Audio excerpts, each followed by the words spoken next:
Start the engine. Mirror, signal, and away we go. Hey, diddle-dee-dee, it's the open road for me. Oh, it's pretend driving. Pretend? Iris, this is serious. Oh. Now, you keep up. Right. Oh, Peep, Peep, get out of the way. I'm going to win an amazing luxury motor car in a competition. When I can find my pencil. I think I'd rather go by bike. Oh, I'll have to if I can't find my pencil. Oh, a flood. Oh. What do you mean a flood? I can't see any flood. The ice cubes have melted. Oh, dear. I hate water. What are you doing with ice cubes in your vest? Oh, it's to stop me overheating. I got the idea from my cousin, Louisa Ice Claws. Oh, that's another one I owe a postcard to. Can't you phone? Oh, no. The North Pole's a very expensive call. The North Pole? Is that where Louisa lives? Oh, yes. A great monster for the cold she is. That's a picture of her with some of her neighbours. She loves the cold.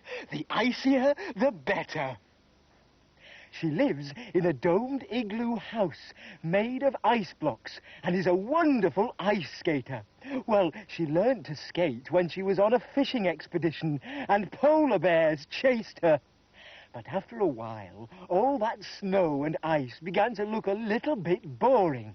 And one day, she decided to go on a holiday, somewhere just as cold, but with different scenery. But when she arrived, oh dear, everyone else thought it was quite a normal sort of cold winter's day, but it was far too hot for Louisa Ice Claws. She took off her warm mittens and thick hooded jacket, her boots and tail warmer, but she was still too hot.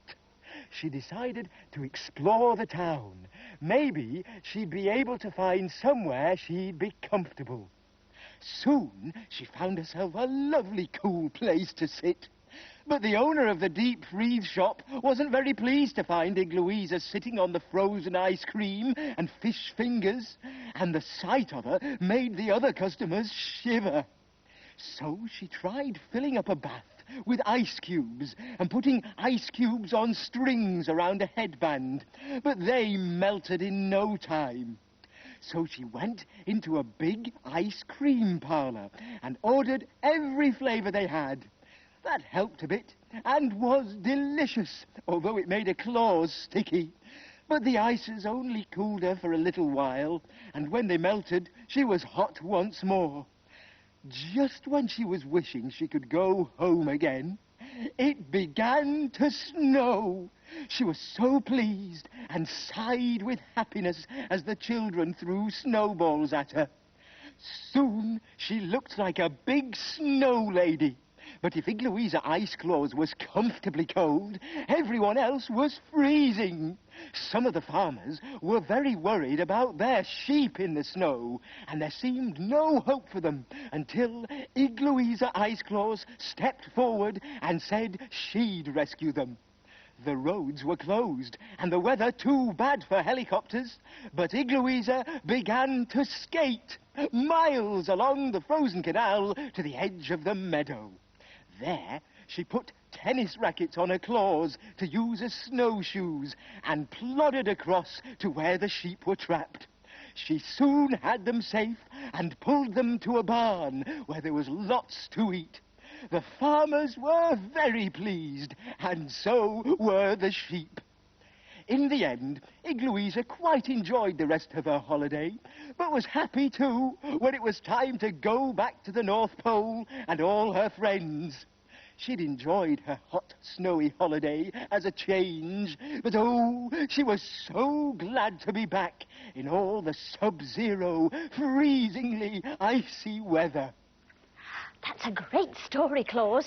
It makes me all shivery just hearing about her. Oh, bless you. I hope you haven't caught my cold. Oh, that's Alma. The new plan must be ready. Come on.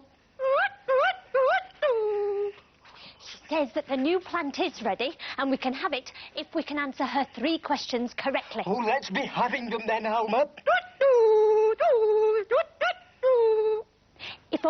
sea were ink, what are all the trees? If all the sea... Oh, I haven't the foggiest idea. Wait a bit. Isn't this some kind of rhyme? If all the world were paper and all the sea were ink, all the trees were bread and cheese, what would we have to drink?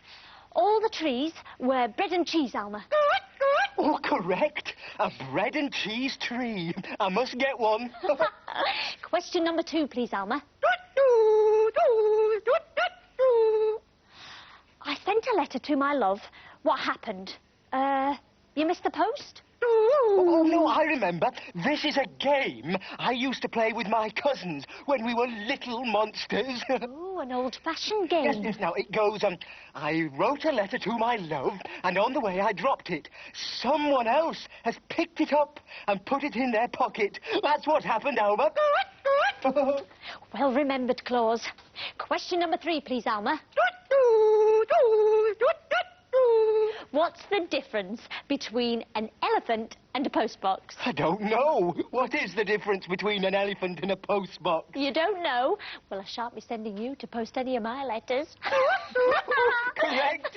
Very good. Very funny. Look, here comes a new plant. Oh. What sort is it?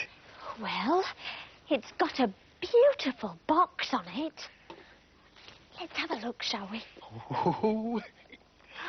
Oh, Claus, you know how we can never find any pencils in the greenhouse? Yes. Well, look, there are pens and pencils and crayons, all different colours. And postcards and stamps. Oh, just the thing for writing to all my cousins. And Iris, now I can answer my competition questions. And look, there are sticky labels and writing paper.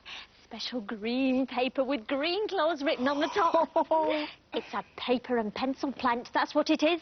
I'm feeling better already, thanks my wonderful plant. And the first thing I'm going to do is to write to Pavlova Dance Claus. Oh, can I help? Oh, yes, your spelling's much better than mine.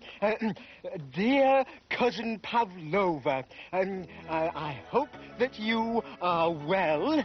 I hope the dancing's going well.